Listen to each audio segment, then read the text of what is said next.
qu'on va prendre des coups. Après tout, le Christ, quand il a chassé les marchands du temple, il s'est retrouvé avec quelque part le Sanhédrin contre lui. Donc il y a quelque chose, effectivement, encore une fois, de biblique là-dedans.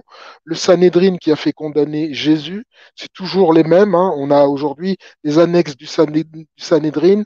Ben, je suis désolé, c'est le CRIF, c'est le Grand Orient, c'est, comment dire, l'Anti-Defamation League aux États-Unis, c'est la LICRA, c'est l'UNIBRIT, c'est toujours le Sanhédrin, sauf qu'ils ont changé de nom. C'est-à-dire tout ce qui ressemble à Jésus de près ou de loin, tout ce qui est lié et connecté au christianisme, au Christ, eh ben, il faut le détruire. On le voit avec la cathédrale Notre-Dame, on le voit avec les incendies de cathédrales, les vandalisations d'églises, etc., qu'il y a vraiment une rage, une haine de cette élite, mais alors des racines chrétiennes de l'Europe. C'est vraiment le moteur qui les anime. C'est comme la loi de 1905.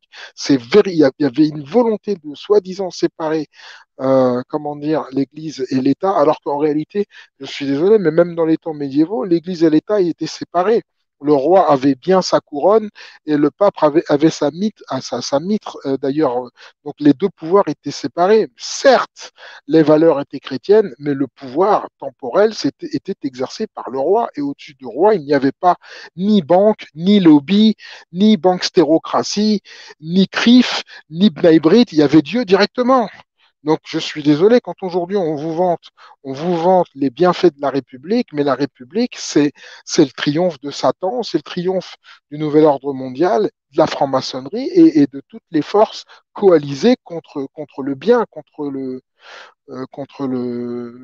l'homme du peuple, l'homme simple, l'homme de la terre finalement, hein. Parce que l'homme de la terre, c'est quoi? C'est lui qui sait que la terre est nourricière parce que d'une certaine manière, elle est elle-même une émanation de la création. Donc, je suis désolé, on le voit, revoyez Gladiator, hein, c'est Maximus, hein, le général Maximus, hein, d'où je tire le nom de ma chaîne, qui ne veut pas faire de politique, qui est un général d'armée, mais qui ne veut pas faire de politique, et qui veut simplement revenir à la terre, élever des chevaux et élever sa famille, c'est tout ce qu'il veut. Il ne veut pas faire de politique. Même lorsque Marc Aurèle lui propose comment dire, d'accepter de commander Rome, il ne veut pas, il refuse d'ailleurs. Et d'ailleurs, qu'on voit bien un commode dans le film qui ressemble d'ailleurs étrangement à Macron, et en tout cas qui a les mêmes qualités que lui. C'est un traître, il est incestueux, enfin bon, bref, et qui usurpe le pouvoir en commettant un parricide, c'est-à-dire le meurtre du père, ce qui est terrifiant en fait. Donc voilà aujourd'hui où on